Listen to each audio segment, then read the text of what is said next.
सभी का मैं आपके मंच the success point at the rate पे फिर से एक बार शानदार प्रश्नों के साथ, शानदार श्रृंखला के साथ आपका फिर से एक बार स्वागत करता हूं दोस्तों। फटाफट से जुड़ जाइए मेरे साथ, शुरू हो जाइए विश्व का भूगोल पे अध्ययन करने के लिए दोस्तों। जैसा कि आपको पता है कि 400 क्वेश्चनों तक हमारा डिस्कशन हो चुका है। आज उसके आगे का डिस्कशन करेंगे। डेली 50 क्वेश्चन के अंतर्गत हम लोग अध्ययन कर रहे हैं दोस्तों। ये किसी भी वनडे एग्ज़ाम के लिए काफ़ी महत्वपूर्ण प्रश्नों की श्रृंखला चली है दोस्तों। फटाफट से इस चैनल को सब्सक्राइब करें, बेल आइकन ऑन करें ताकि नोटिफिकेशन मिलती रहे दोस्तों। और जो मेरे चैनल से जुड़े हैं इसको ज़रा वीडियो को शेयर करें। चलिए शुरू करते हैं शानदार प्रश्नों के साथ शानदार श्रृंखला। तो आज का पहला प्रश्न क्या है दोस्तों, निम्नलिखित में से सही कूट का चयन करना है। एक तरफ रेल मार्ग दिया हुआ है और एक तरफ जुड़ने वाले स्टेशन दिया हुआ है। चलिए आइए देखते हैं। बताइए, सही कूट का चयन करते हुए पहले प्रश्न का उत्तर देना है कैनेडियन पैसिफिक। ठीक है दोस्तों, कैनेडियन पैसिफिक ये आपका जुड़ने वाला स्टेशन इससे कौन सा है, हैलिफैक्स एवं वैंकूवर। उसके बाद आता है ट्रांस ऑस्ट्रेलियन, ये किससे मिलता है, तो ट्रांस ऑस्ट्रेलियन मिलता है सिडनी एवं पर्थ के बीच। केप काहिरा रेल मार्ग किन स्टेशनों को जोड़ता है, तो ये जोड़ता है दोस्तों, ये जोड़ता है हैलिफैक्स एवं प्रिंस रिपोर्ट को। कैनेडियन नेशनल किसको जोड़ता है, तो ये जोड़ता है दोस्तों काहिरा एवं केप टाउन को। ठीक है, काहिरा एवं केप टाउन को। तो कैनेडियन पैसिफिक किसको जोड़ता है, हैलिफैक्स एवं वैंकूवर को। ट्रांस ऑस्ट्रेलियन जोड़ता है सिडनी एवं पर्थ को। केप काहिरा किसको जोड़ता है दोस्तों, ये जोड़ता है हैलिफैक्स एवं प्रिंस रुपार्ट को। कैनेडियन नेशनल किसको जोड़ता है, काहिरा एवं केप टाउन को। तो आपका ऑप्शन क्या हो जाएगा दोस्तों, 2 1 3 4। 2 1 3 4 कहाँ पे, ए पे है, तो A is the right answer for this question. अगले प्रश्न की तरफ चलते हैं। अगला प्रश्न कह रहा है एक तरफ रेल मार्ग दिया हुआ, दूसरी तरफ जुड़ने वाले स्टेशन। चलिए, उत्तरी ट्रांस महाद्वीप से जुड़ने वाला स्टेशन कौन सा है, ये आपको बताना है दोस्तों। तो ये सिएटल एवं न्यूयॉर्क है। मध्य ट्रांस महाद्वीप सैन फ्रांसिस्को एवं न्यूयॉर्क। दक्षिणी ट्रांस महाद्वीप लॉस एंजल्स एवं न्यूयॉर्क के बीच। ट्रांस एनेडियन वालपराइजो एवं ब्यूनस आयर्स। 1 2 3 4, 1 2 3 4 कहाँ पे है दोस्तों, ए पे है, तो A is the right answer for this question. अगला प्रश्न की तरफ चलते हैं। अगला प्रश्न क्या कह रहा है कि निम्नलिखित में से सही कूट का चयन करना है। तो दोस्तों एक तरफ सड़क मार्ग दिया हो, दूसरी तरफ जुड़ने वाले स्टेशन। आपको मिलान करके बताना है कि जो सड़क मार्ग है वो किन दो स्टेशनों को जोड़ती है। आइए देखते हैं। ट्रांस कैनेडियन किसको जोड़ती है दोस्तों, तो ट्रांस कैनेडियन जोड़ती है सेंट जॉन नगर एवं वैंकूवर को। किसको जोड़ती है जो दोस्तों, सेंट जॉन एवं नगर एवं वैंकूवर को। अलास्का किसको जोड़ती है, एडमंटन एवं एंकरेज नगर को। स्टुअर्ट महामार्ग किसको जोड़ती है, ये जोड़ती है बिरडूम नगर एवं उड़ादत नगर को। अंतर महाद्वीपीय महामार्ग किसको, कायरा एवं केप टाउन को। तो ऑप्शन क्या हो जाएंगे, 1 2 3 4। 1 2 3 4 कहाँ पे दिया हुआ दोस्तों, ए पे दिया हुआ है, तो A is the right answer for this question. अगले प्रश्न की तरफ चलते हैं। अगला प्रश्न क्या कह रहा है, निम्नलिखित में से सही उत्तर का चयन करना है। एक तरफ आपका नदी का नाम दिया हुआ है, दूसरे तरफ निकलने वाले स्थान कि कौन सी नदी कहाँ से निकलती है। आइए मिलान करते हैं और देखते हैं इसका सही उत्तर क्या होगा दोस्तों। नील नदी कहाँ से निकलती है दोस्तों, तो दोस्तों नील नदी निकलती है विक्टोरिया झील से। अमेजन कहाँ से निकलती है दोस्तों, अमेजन निकलती है लैंगो फेरो से। डेन्यूब नदी निकलती है ब्लैक फॉरेस्ट से। वोल्गा नदी निकलती है बल्डाई पठार से। तो ऑप्शन क्या हो जाएगा दोस्तों, 1 2 3 4। 1 2 3 4 पहले भी दिया हुआ है, तो A is the right answer for this question. अगले प्रश्न की तरफ चलते हैं। अगला प्रश्न कह रहा है कि सिंधु नदी कहाँ से निकलती है। मानसरोवर झील के पास से, ओंटारियो झील से, विक्टोरिया झील से, तिब्बत के पठार से। फटाफट से दोस्तों वीडियो को लाइक करें और कमेंट करते रहिए दोस्तों, आंसर देते रहिए। सिंधु नदी कहाँ से निकलती है,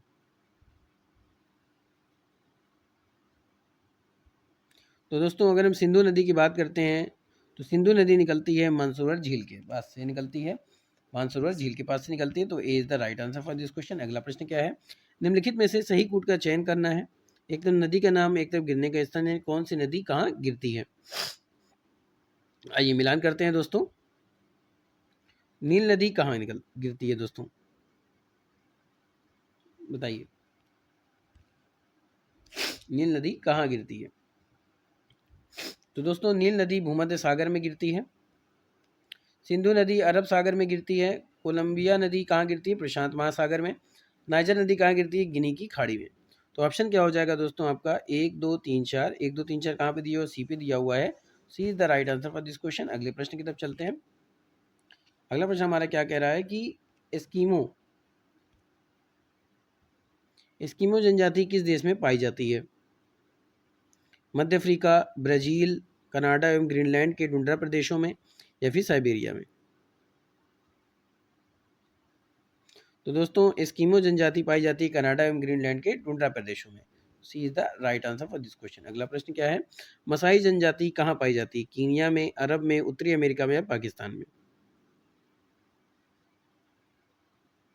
तो मसाई जाति जनजाति पाई जाती है दोस्तों कीनिया में। तो A is the right answer for this question. अगला प्रश्न की तरफ चलते हैं। अगला प्रश्न क्या कह रहा है? बुशमैन जनजाति कहाँ पाई जाती है? कालाहारी मरुस्थल, साइबेरिया, अमेरिका, जापान।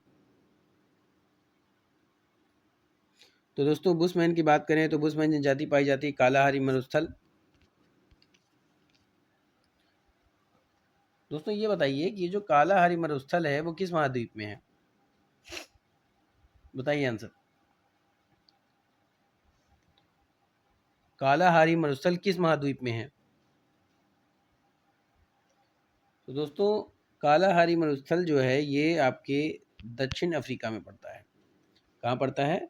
दक्षिण अफ्रीका में। ये आपके दक्षिण अफ्रीका में पड़ता है दोस्तों। ठीक है, चलिए आगे चलते हैं। माओरी जनजाति पाई जाती है अरब में, न्यूजीलैंड में, कीनिया में, इनमें से कोई नहीं। तो दोस्तों माओरी जनजाति पाई जाती है न्यूजीलैंड में। तो B is the right answer for this question. अगले प्रश्न की तरफ चलते हैं। रेड इंडियन जनजाति कहाँ पाई जाती है? मैक्सिको, उत्तरी अमेरिका, जापान या फिर दक्षिण अफ्रीका। तो दोस्तों रेड इंडियन जनजाति पाई जाती है उत्तरी अमेरिका में। तो B is the right answer for this question. अगले प्रश्न की तरफ चलते हैं। पापुअन्स जनजाति पाई जाती है न्यू गिनी, मलेशिया, श्रीलंका या फिर जापान में। दोस्तों पापुअन्स जनजाति की बात करें तो यह न्यू गिनी में पाई जाती है। तो A is the right answer for this question. अगले प्रश्न की तरफ चलते हैं। निम्नलिखित में से सही कूट का चयन करना है। एक तरफ आपका मलक्का जल संधि दिया हुआ है, दूसरी तरफ जोड़ना दिया हुआ है। कौन सी जल संधि किन सागरों को जोड़ती है? आइए उसका मिलान करते हैं और उसके सही कूट का चयन करते हैं। तो दोस्तों पहला दिया हुआ है मलक्का जल संधि। मलक्का जल संधि दोस्तों ये अंडमान सागर और दक्षिण चीन सागर को जोड़ती है। पाक जल संधि मन्नार एवं बंगाल की खाड़ी को जोड़ती है। सुंडा जल संधि की बात करें तो जावा सागर एवं हिंद महासागर को जोड़ती है। ठोकरा जल संधि की बात करें तो ये पूर्वी चीन सागर एवं प्रशांत महासागर को जोड़ती है दोस्तों। तो ऑप्शन क्या हो जाएगा? 1 2 3 4 कहाँ पे? सी पे दिया हो तो C is the right answer for this question. अगले प्रश्न की तरफ चलते हैं। अगला प्रश्न क्या कह रहा है दोस्तों? निम्नलिखित में से सही कूट का चयन करना है। एक तरफ जल संधि दिया हुआ है, एक तरफ जोड़ना दिया हुआ है दोस्तों। आइए देखते हैं। तो डेविड जल संधि किस सागर को जोड़ती है? तो दोस्तों डेविड जल संधि जोड़ती है बेफिन की खाड़ी एवं अटलांटिक महाद्वीप को। डेनमार्क जल संधि किसको जोड़ती है दोस्तों? तो ये उत्तरी अटलांटिक एवं आर्कटिक महासागर को जोड़ती है। डोवर जल संधि किसको जोड़ती है दोस्तों? तो ये इंग्लिश चैनल और उत्तरी सागर को जोड़ती है। वास्पोरस जल संधि किसको जोड़ती है? तो काला सागर एवं मरमरा सागर को जोड़ती है दोस्तों। तो ऑप्शन आपका क्या हो जाएगा? 2 4 3 1। 2 4 3 1। तो B is the right answer for this question दोस्तों। अगले प्रश्न की तरफ चलते हैं। अंगूर की व्यापारिक स्तर पर उत्पादन क्या कहलाता है? VT culture, PC culture, AP culture या फिर सेरी कल्चर। यानी अंगूर का व्यापारिक स्तर पर उत्पादन क्या कहलाता है?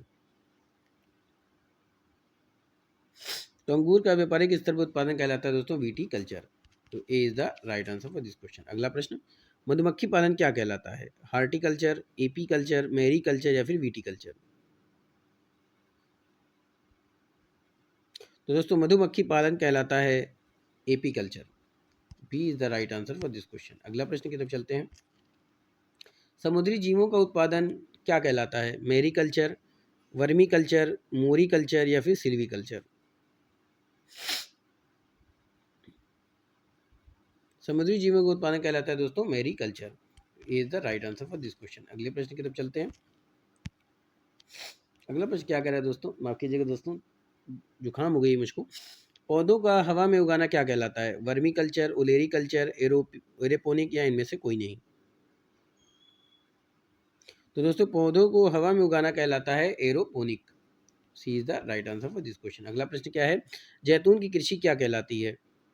Olericulture, vermiculture, aeroponic culture या इनमें से कोई नहीं?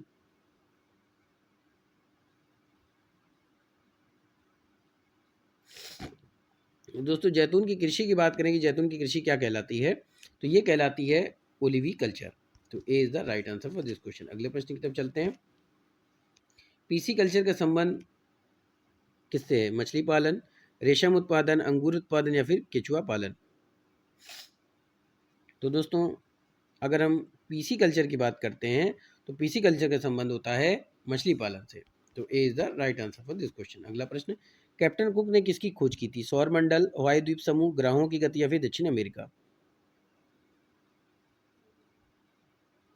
तो दोस्तों कैप्टन कुक ने हवाई द्वीप समूह की खोज की थी। किसकी की थी? हवाई द्वीप समूह की खोज की थी।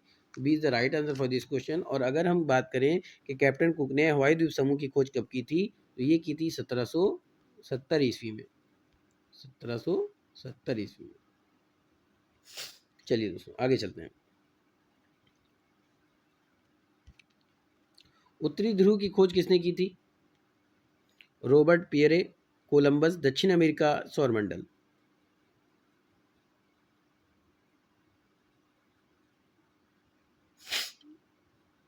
तो दोस्तों उत्तरी ध्रुव की खोज किसने की थी? उत्तरी ध्रुव की खोज रॉबर्ट पियरे ने की थी दोस्तों। की थी रॉबर्ट पियरे ने की थी। तो is the right answer for this question. और कब की थी दोस्तों, ये आपको बताना है, बताइए। उत्तरी ध्रुव की खोज कब की थी? कमेंट में करिए। उत्तरी ध्रुव की खोज कब की गई थी? तो दोस्तों ये की गई थी 6 अप्रैल 1909 ईस्वी को। कब की गई थी? 6 अप्रैल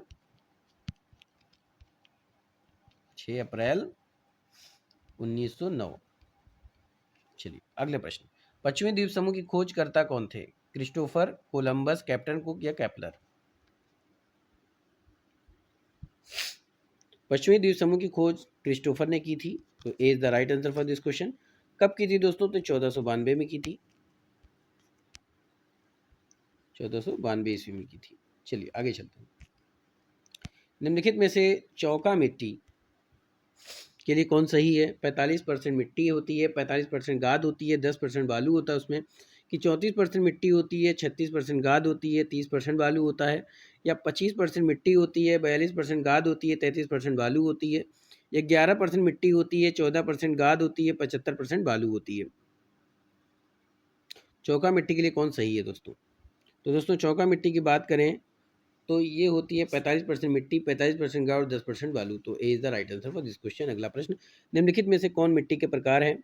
चौका मिट्टी, मृतिका मिट्टी, गाद मिट्टी या दोमट मिट्टी? तो दोस्तों अगर हम बात करते हैं कौन मिट्टी के प्रकार है, दोस्तों ये सभी मिट्टी के प्रकार हैं दोस्तों। इसका ऑप्शन क्या होना चाहिए? सभी, जो कि इसमें नहीं दिया, आप लोग याद रखिएगा दोस्तों, सभी प्रकार हैं। आगे चलते हैं। अगला प्रश्न पूछ रहा है कि एस्पेरांटो है लैटिन अमेरिका का सर्वोच्च पर्वत, स्पेन का बंदरगाह नगर, एक खेल का नाम, विश्व भाषा के रूप में कार्य करने के लिए बनाई गई यह कृत्रिम भाषा है? तो एस्पेरांटो क्या है? तो दोस्तों अगर हम एस्पेरांटो की बात करते हैं तो विश्व भाषा के रूप में कार्य करने के लिए बनाई गई एक कृत्रिम भाषा होती है ये।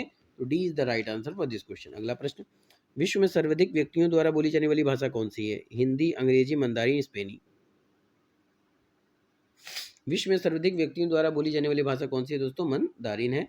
सी is the right answer for this question. अगला प्रश्न की तरफ चलते हैं। सर्वाधिक बोली जाने वाली भाषा है चीनी, अंग्रेजी, बंगाली, स्पेनिश?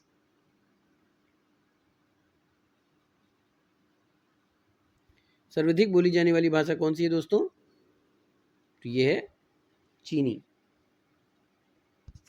तो A is the right answer for this question. अगला प्रश्न, निम्नलिखित देशों में से किस एक की राजभाषा स्पेनिश नहीं है? चिली, कोलंबिया, कांगो गणराज्य या क्यूबा? क्यूबा। तो दोस्तों पहले तो हम ये देख लेते हैं कि स्पेनिश भाषा किसकी है। तो चिली की है, कोलंबिया की है, क्यूबा की है, लेकिन कांगो गणराज्य की नहीं है। तो वही पूछा है कि कौन सी भाषा जो है वो स्पेनिश नहीं है। तो ऑप्शन हो जाएगा C is the right answer for this question. अगला प्रश्न, निम्नलिखित देशों में से किसमें तमिल भाषा एक प्रमुख है? Myanmar, Indonesia, Mauritius, Singapore. Tamil भाषा एक प्रमुख रूप में प्रयोग की जाती है। तमिल भाषा दोस्तों तो ये इस्तेमाल की जाती है सिंगापुर में। D is the right answer for this question. अगला प्रश्न, निम्नलिखित भाषाओं में से कौन सी एक आष्ट्रिक समूह की है? यानी कौन सी भाषा है जो एक आष्ट्रिक समूह की भाषा है? मराठी, लद्दाखी, खासी, तमिल। आष्ट्रिक समूह की भाषा कौन सी है दोस्तों? Khasi. C is the right answer for this question. अगला प्रश्न, विश्व के कोयले का आधे से अधिक उत्पादन प्राप्त होता है संयुक्त राष्ट्र अमेरिका एवं रूस से, चीन एवं संयुक्त राष्ट्र अमेरिका से, चीन एवं भारत से, दक्षिण अमेरिका एवं ऑस्ट्रेलिया से। विश्व के कोयले का आधे से अधिक उत्पादन प्राप्त होता है चीन एवं संयुक्त राज्य अमेरिका से। तो B is the right answer for this question. अगला प्रश्न, पेट्रोलियम उत्पादन की दृष्टि से निम्नलिखित देशों का सही अवरोही क्रम क्या है? चीन, ईरान, संयुक्त राज्य अमेरिका, सऊदी अरब। ईरान, संयुक्त राज्य अमेरिका, चीन, सऊदी अरब। सऊदी अरब, संयुक्त राज्य अमेरिका, ईरान, चीन। संयुक्त राज्य अमेरिका, ईरान, चीन, सऊदी अरब। पेट्रोलियम उत्पादन की दृष्टि से निम्नलिखित देशों का आपको अवरोही क्रम बताना है, यानी घटते हुए क्रम में बताना है दोस्तों। तो ये हो जाएगा घटते हुए क्रम में चीन, ईरान, संयुक्त राज्य अमेरिका और सऊदी अरब। तो A is the right answer for this question. अगला प्रश्न क्या है, मध्य पूर्व के प्रमुख तेल उत्पादक देश का सही और वही क्रम क्या है, यानी घटता हुआ क्रम बताना है दोस्तों। ईरान, इराक, कुवैत, सऊदी अरब। Saudi Arab, Iran, Iraq, Kuwait. Saudi अरब, Kuwait, Iraq, Iran. Saudi Arab, Iran, Kuwait, Iraq.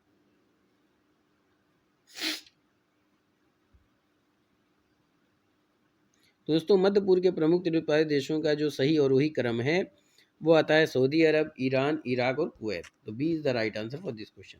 अगला प्रश्न, वेनेजुएला विश्व का बड़ा है केला उत्पादक है, जिंक खनन करने वाला है, हेरोइन उत्पादक देश है, तेल उत्पादक केंद्र है। वेनेजुएला विश्व का तेल उत्पादक केंद्र माना जाता है दोस्तों। तो D is the right answer for this question. अगले प्रश्न की तरफ चलते हैं, पेट्रोलियम सबसे बड़ा भंडार पाया जाता है इराक, ईरान, सऊदी अरब, संयुक्त राज्य अमेरिका। पेट्रोलियम सबसे बड़ा भंडार कहाँ पाया जाता है? तो पेट्रोलियम का सबसे बड़ा भंडार पाया जाता है दोस्तों सऊदी अरब में।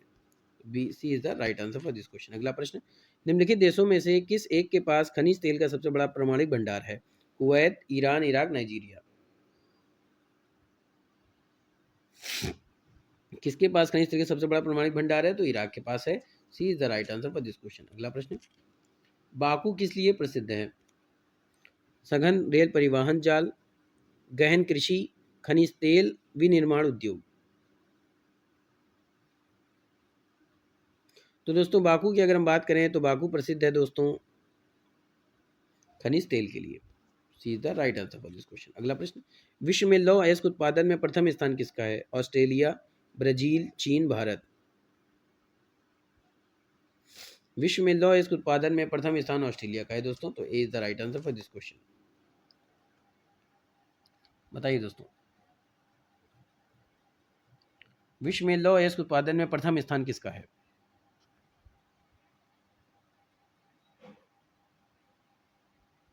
ठीक है दोस्तों, करीब 900 मिलियन टन जो है यहाँ पाया जाता है दोस्तों। चलिए आगे चलते हैं, भारत में सबसे अधिक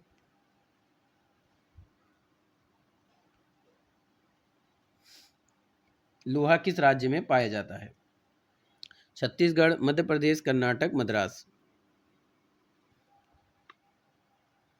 भारत में सबसे अधिक लोहा किस राज्य में पाया जाता है?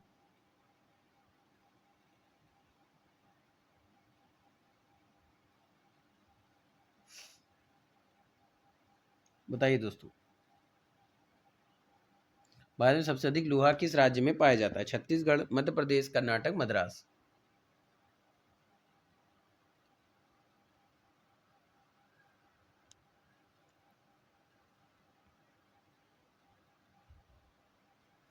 तो दोस्तों यहाँ पे उड़ीसा ऑप्शन में नहीं है, झारखंड भी नहीं है, इसलिए क्या हो जाएगा आपका छत्तीसगढ़ हो जाएगा। तो A is the right answer for this question. अगला प्रश्न की तरफ चलते हैं। विश्व के निम्नलिखित सॉरी माफ कीजिएगा, विश्व के निम्नांकित कच्चा लोहा उत्पादक देश के सही और रोही क्रम की पहचान करना है। ऑस्ट्रेलिया, चीन, Brazil, Sweden. Brazil, Sweden, Australia, चीन। चीन, ब्राजील, स्वीडन, ऑस्ट्रेलिया, या फिर ऑस्ट्रेलिया, ब्राजील, चीन और भारत। तो दोस्तों विश्व के निम्नांकित कच्चा लोहा उत्पादक देशों का जो सही और रोही क्रम है वो क्या है? पहले ऑस्ट्रेलिया है, फिर ब्राजील है, फिर चीन है, फिर भारत है। तो D is the right answer for this question. अगला प्रश्न, अंतर्राष्ट्रीय स्तर पर मेसाबी रेंज की उत्पादक के लिए जाना जाता है। तांबा, सोना, लोयस्क, यूरेनियम। मेसाबी रेंज किसके उत्पादक के लिए जाना जाता है?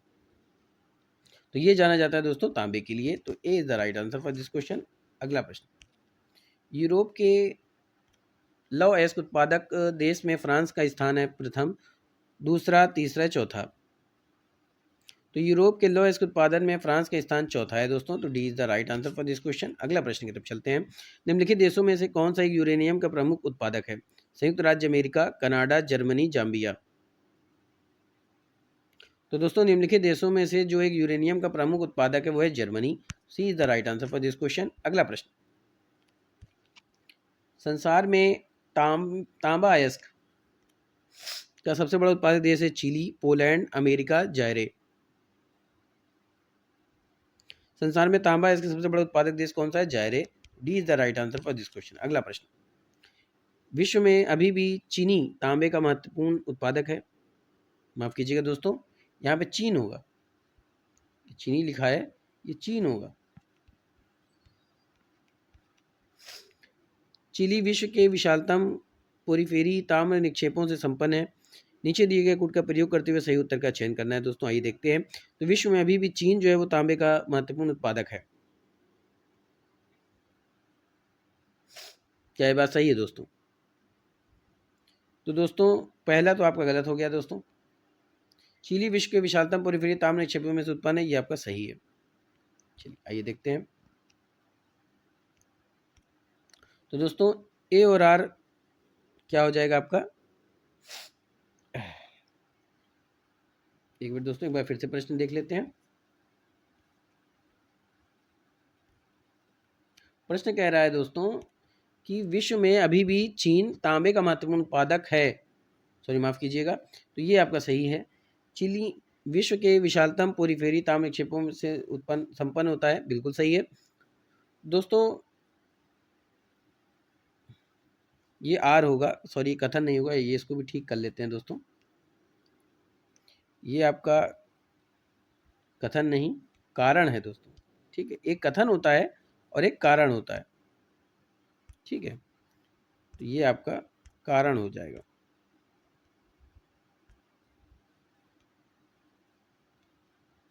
ये आपका कारण है दोस्तों।